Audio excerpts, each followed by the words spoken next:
ಇಡೀ ಭೂಮಂಡಲವನ್ನು ಹೊತ್ತಂತಹ ಶೇಷದೇವರನ್ನೇ ಆವ ಕಚ್ಚಪ ರೂಪದಿಂದಲಂಡೋದಕದಿ ನಾವೆಲ್ಲ ಪಾರಣೆ ಮಾಡ್ತೇವೆ ಮಧ್ವನಾಮದಲ್ಲಿ.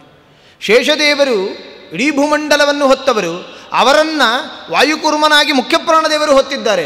ಅವರನ್ನು ಹೊರುವ ಬಂಡೆ ಉಂಟೆ, ಛಿದ್ರ ಹಾಗೆ ಹೋಗ್ಬಿಡ್ತದೆ ಆ ಬಂಡೆ, ಪುಡಿ ಪುಡಿಯಾಗಿ ಹೋಗ್ಬಿಡ್ತದೆ ಆ ಬಂಡೆ. ಸಾಧ್ಯನಾ? ಹೌದಲ್ಲೋ? ಭಾರೀ ವಜನ್ನಿರುವಂಥ ಒಂದು ವಸ್ತುವನ್ನು ವಜನ್ನೇ ಇಲ್ಲದೆ ಇರುವಂಥ ತೆಳುವಾದ ವಸ್ತು ಮೇಲಿಟ್ಟರೆ ಏನಾಗುತ್ತೆ? ಅಪ್ಪಚ್ಚೆ ಆಗಿ ಹೋಗ್ಬಿಡ್ತದೆ ಅದು ಅಲ್ವಾ? ಇದೆಲ್ಲರಿಗೂ ಅನುಭವದ ಮಾತು. ಇಷ್ಟು ಭಾರೀ ಸಾಮರ್ಥ್ಯೋಪೇತರಾಗಿರತಕ್ಕಂತಹ ಮುಖ್ಯಪ್ರಾಣದೇವರು ನಾವೆಲ್ಲ ಕೇಳಿದ್ದೇವೆ. ಮಹೇಂದ್ರ ಪರ್ವತದ ಮೇಲೆ ನಿಂತು ಲಂಕೆಗೆ ಹಾರಿದಾಗ ಮಹೇಂದ್ರ ಪರ್ವತ ಏನಾಯಿತು? ಸರ್ರನೆ ಒಳಗೆ ಮುಳುಗಿ ಹೋಯಿತು. ಅವರ ಭಾರವನ್ನು ತಡೆಯಲಾರದೆ, ಹನುಮಂತ ದೇವರ ಭಾರವನ್ನು ತಡೆಯಲಾರದೆ ಅದು ಭೂಮಿಯೊಳಗೆ ಕುಸ್ಕೊಂಡ್ಬಿಡ್ತು. ಅಂಥದ್ದು ಹನುಮಂತ ದೇವರನ್ನು ಧಾರಣೆ ಮಾಡ್ತಾ, ಹನುಮಂತ ದೇವರನ್ನು ಧಾರಣೆ ಮಾಡ್ತೇನೋ ಆ ಪುಟ್ಟವಾದ ಬಂಡೆ, ರಾಮಚಂದ್ರ ದೇವರು ಕೂತಂತಹ ಪುಟ್ಟ ಬಂಡೆ. ಇವತ್ತು ನಾವು ನೋಡ್ತಾ ಇದ್ದೀವಿ ಯಂತ್ರೋದ್ಧಾರಕ ಪ್ರಾಣದೇವರನ್ನು. ಆ ಪ್ರಾಣದೇವರನ್ನು ಆ ಬಂಡೆ ಹೊತ್ಕೊಂಡ್ಬಿಡ್ತಾ? ಸಾಧ್ಯ ಆಯಿತಾ ಆ ಬಂಡೆಗೆ ಹೊರಲಿಕ್ಕೆ? ಇದೊಂದು ಆಶ್ಚರ್ಯಕರ ಘಟನೆ ಅಂತ ಅನಿಸ್ತದೆ ನಮಗೆಲ್ಲ ನೋಡಿದಾಗ. ಅಪಾರವಾಗಿರತಕ್ಕಂತಹ ಭಾರವುಳ್ಳಂತಹ ಇಡೀ ಭೂಮಂಡಲವನ್ನು ಹೊತ್ತಂತಹ ಶೇಷದೇವರನ್ನೇ ಹೊತ್ತಂಥ ಮುಖ್ಯ ಪ್ರಾಣದೇವರು, ಅವರನ್ನು ಈ ಬಂಡೆ ಹೊರಲಿಕ್ಕೆ ಸಾಧ್ಯವಾ ಅಂತ ಪ್ರಶ್ನೆ ಮಾಡಿಕೊಂಡ್ರೆ ವ್ಯಾಸರಾಜ ಗುರುಸಾರ್ವಭೌಮರು ಅದಕ್ಕೂ ಉತ್ತರ ಕೊಡ್ತಾ ಇದ್ದಾರೆ. ಹೌದು, ಹೊತ್ತಿದೆ ಆ ಬಂಡೆ. ಯಾಕೆ ಹೊರತು ಮುಖ್ಯ ಪ್ರಾಣದೇವರು ಅಪಾರವಾದ ಭಾರ ಇದ್ದರೂ ಮುಖ್ಯ ಪ್ರಾಣದೇವರನ್ನ ಆ ಬಂಡೆ ಯಾಕೆ ಹೊರತು ಅಂತಂದರೆ ದಕ್ಷಿಣಸ್ಥ ಅಂತ ಉತ್ತರ ಕೊಡ್ತಾ ಇದ್ದಾರೆ. ದಕ್ಷಿಣ ನಾಮಕನಾಗಿರ್ತಕ್ಕಂಥ ಭಗವಂತ ಅಲ್ಲಿ ನೆಲೆಸಿದ್ದಾನೆ, ಹಾಗಾಗಿ ಮುಖ್ಯ ಪ್ರಾಣದೇವರನ್ನ ಹೊತ್ತಿದ್ದಾನೆ ಅಂತ ಹೇಳ್ತಾ ಇದ್ದಾರೆ, ಉತ್ತರ ಕೊಡ್ತಾ ಇದ್ದಾರೆ ವ್ಯಾಸರಾಜ ಗುರುಸಾರ್ವಭೌಮರು. ಯಾಕೆ? ಶೇಷನನ್ನು ಹೊತ್ತವನು ವಾಯುಕೂರ್ಮನು, ವಾಯುಕೂರ್ಮನನ್ನು ಹೊತ್ತವನು ವಿಷ್ಣುಕೂರ್ಮ. ಆ ವಿಷ್ಣುವೇ ದಕ್ಷಿಣ ನಾಮಕನಾಗಿರ್ತಕ್ಕಂಥವನಾಗಿದ್ದು ರಾಮಚಂದ್ರ ಮೂರ್ತಿಯಾಗಿ ಬಂದು ಆ ಬಂಡೆ ಮೇಲೆ ಕೂತು ತನ್ನ ಸನ್ನಿಧಾನ ಇಟ್ಟುಬಿಟ್ಟ, ತನ್ನ ಸನ್ನಿಧಾನ ಇಟ್ಟಿದ್ದಾನೆ. ಹಾಗಾಗಿ ರಾಮಚಂದ್ರ ದೇವರ ಸನ್ನಿಧಾನದಿಂದ ಉಪೇತವಾಗಿರತಕ್ಕಂಥ ಆ ಬಂಡೆಯು ಭಾರೀ ಭಾರವುಳ್ಳಂತಹ ಮುಖ್ಯಪ್ರಾಣದೇವರನ್ನು ಚೆನ್ನಾಗಿ ಧಾರಣೆ ಮಾಡಿಬಿಡ್ತು. ನೋಡಿ, ಇದೊಂದು ರಹಸ್ಯವನ್ನು ತೋರಿಸಿಕೊಡ್ತಾ ಇದ್ದಾರೆ. ಯಾಕೆಂದರೆ ಮುಖ್ಯಪ್ರಾಣದೇವರು 12 ರೂಪ ಇದೆ ಅಲ್ಲಿ, ಒಂದಲ್ಲ. ಮಧ್ಯದಲ್ಲಿ ಯೋಗಾಸನಾರೂಢನಾಗಿರತಕ್ಕಂಥ ಹನುಮಂತ ಇದ್ದಾನೆ, ಸುತ್ತಲೂ 12 ರೂಪಗಳು ಇದ್ದಾವೆ ಹನುಮಂತ ದೇವರದ್ದು. ಮೊದಲನೇ ದಿನ ಕಥೆ ಹೇಳ್ತಾ ಇದ್ವಿ ನಾವು ಅದರದ್ದು, 12 ರೂಪ ಎಲ್ಲಿಂದ ಬಂತು ಅಂತ. ಆ 12 ರೂಪಗಳು ಇದ್ದಾವೆ. 13 ರೂಪಗಳನ್ನು ಧಾರಣೆ ಮಾಡುವ ಶಕ್ತಿ ಇದೆಯೇನ್ರಿ ಆ ಬಂಡೆಗೆ? ಹೇ ಭಗವಂತ ಅವನು ಎಲ್ಲವನ್ನೂ ಧಾರಣ ಮಾಡತಕ್ಕಂತಹ ಧಾರಕನಾಗಿದ್ದಾನೆ.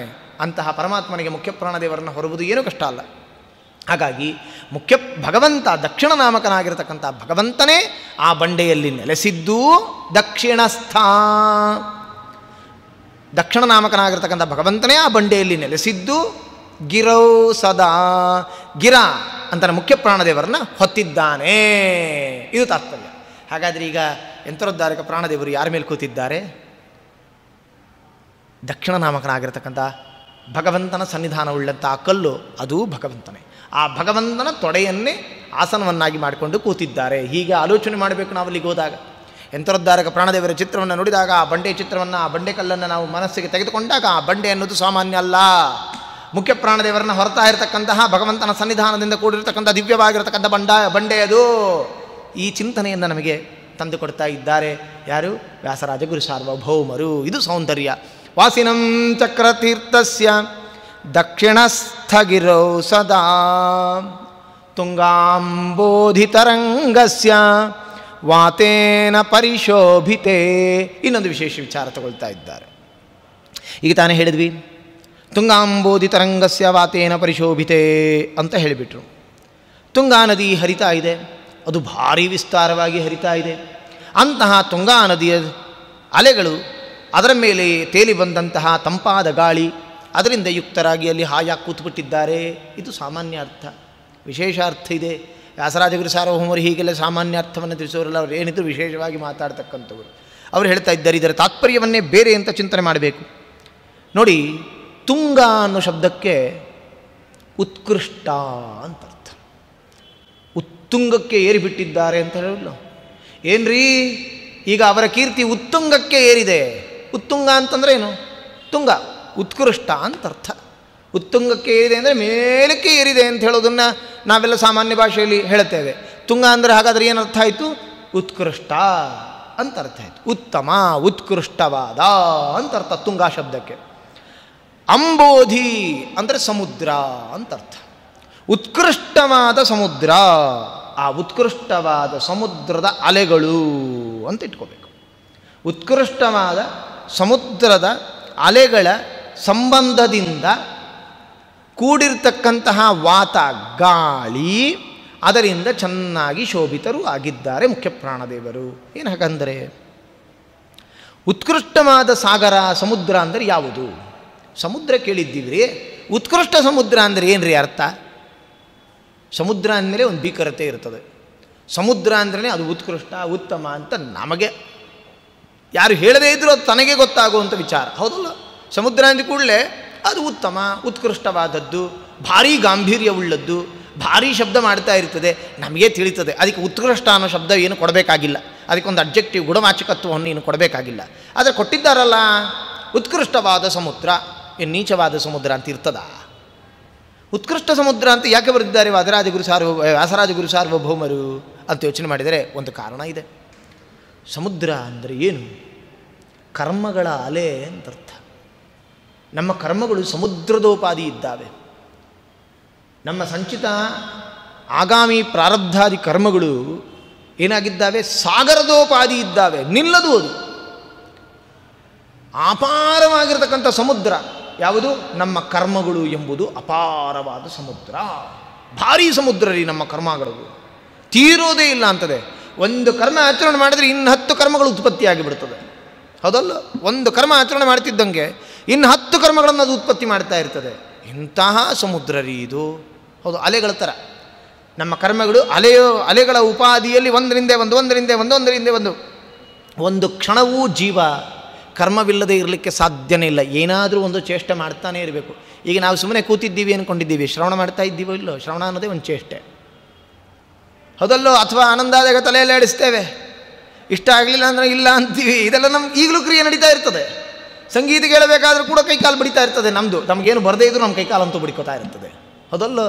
ಹಾಗಾಗಿ ಕರ್ಮದಿಂದಲೇ ಯುಕ್ತನಾಗಿರ್ತಾನೆ. ಚೇತನ ಅಂದಮೇಲೆ ಅವನ ಕರ್ಮ ಇದ್ದದ್ದೇ, ಕರ್ಮದಿಂದ ಯುಕ್ತನಾಗಿದ್ದಾನೆ ಚೇತನ. ಹಾಗಾಗಿ ಕರ್ಮ ಅಲೆಗಳ ಉಪಾದಿಯಲ್ಲಿ ತೇಲಿ ಬರ್ತಾನೆ ಇರುತ್ತೆ. ಅದನ್ನೇ ಹೇಳ್ತಾ ಇದ್ದಾರೆ, ಉತ್ಕೃಷ್ಟವಾದ ಕರ್ಮಗಳು ಅಂತ ತೆಗೆದುಕೋಬೇಕು. ತುಂಗಾಂಬೋಧಿ ತರಂಗಸ್ಯ, ಉತ್ಕೃಷ್ಟವಾದ ಕರ್ಮಗಳ ಅಲೆಗಳು ಅಂತ ಹೇಳ್ತಾ ಇದ್ದಾರೆ. ಏನು ಉತ್ಕೃಷ್ಟವಾದ ಕರ್ಮಗಳ ಅಲೆಗಳು ಅಂತಂದ್ರೇನು? ಸತ್ಕರ್ಮಗಳು ಅಂತ ತಾತ್ಪರ್ಯ.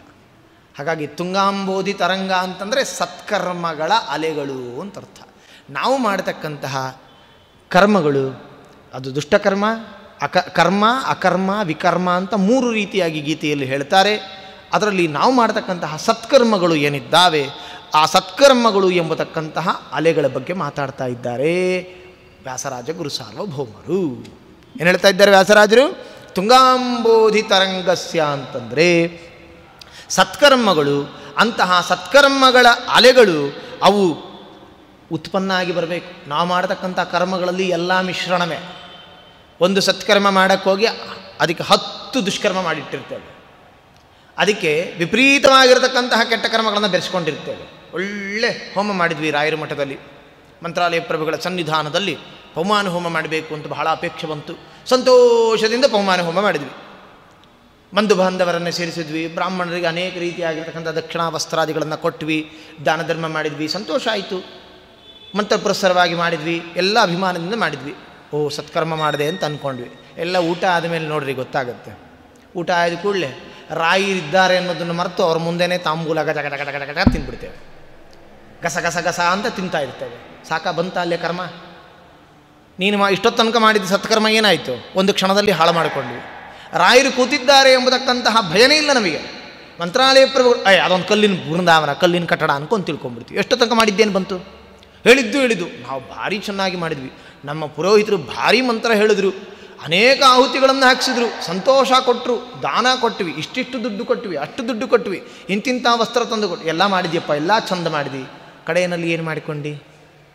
ಸತ್ಕರ್ಮ ಮಾಡದೆ ಅಂತ ಕಡೆಯಲ್ಲಿ ತಂದಿಟ್ಕೊಂಡು, ಪಾಪಕರ್ಮ ತಂದಿಟ್ಕೊಂಡು, ಮಂತ್ರಾಲಯ ಪ್ರಭುಗಳು ಕೂತಿದ್ದಾರೆ ಅನ್ನೋದನ್ನು ಮರೆತುಬಿಟ್ಟು ಊಟ ಆದ ತಕ್ಷಣ ತಾಂಬೂಲ ಹಾಕ್ಕೊಂಡು ಅವ್ರ ಮುಂದೆನೇ ಹರಟೆ ಹೊಡಿತಾ ನಿಂತ್ವಿ. ಬಂದದ್ದೇನು ಭಾಗ್ಯ? ಸತ್ಕರ್ಮದ ಹಿಂದೆ ನಾವೇನು ಮಾಡ್ತಿರ್ತೀವಿ? ಇಂಥ ಕೆಟ್ಟ ಕರ್ಮಗಳನ್ನು ಹೊಲಿಸ್ಕೊತಾ ಇರ್ತೀವಿ, ಹೊಲಿಸಿ ಇಟ್ಕೊಳ್ತಾ ಇರ್ತೇವೆ.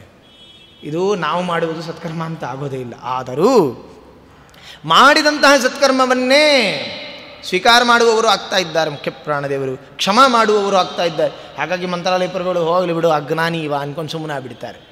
ಮಂತ್ರಾಲಯ ಪ್ರಭುಗಳು ಮುನ್ಸು ಮಾಡ್ಕೊಂಡು ಕೋಪ ಮಾಡ್ಕೊಂಡು ಬೇಜಾರು ಮಾಡ್ಕೊಳ್ಳೋಂಗಿದ್ದಿದ್ರೆ ನಾವು ಭೂಮಿನೇ ಹೊತ್ತು ಉರಿದಂಗೆ, ನಾವೆಲ್ಲೂ ಇರಲಿಕ್ಕೆ ಸಾಧ್ಯ ಆಗ್ತಿರಲಿಲ್ಲ. ಏನೋ ಕಾರುಣ್ಯ ಸಿಂಧು ಸುಮ್ಮನೆ ಇದ್ದಾರೆ ಮಂತ್ರಾಲಯ ಪ್ರಭುಗಳು. ಹಾಗೆ ಸತ್ಕರ್ಮಗಳು ಎಂಬತಕ್ಕಂಥ ಅಲೆ ತುಂಗಾಂಬೋಧಿ ತರಂಗ, ಅಂತಹ ಸತ್ಕರ್ಮಗಳು ಎಂಬತಕ್ಕಂಥ ಅಲೆಗಳು ಇವುಗಳೇ ಪುಣ್ಯಗಳು ಅಂತ ಕರೆಸಿಕೊಳ್ತಕ್ಕಂಥದ್ದು.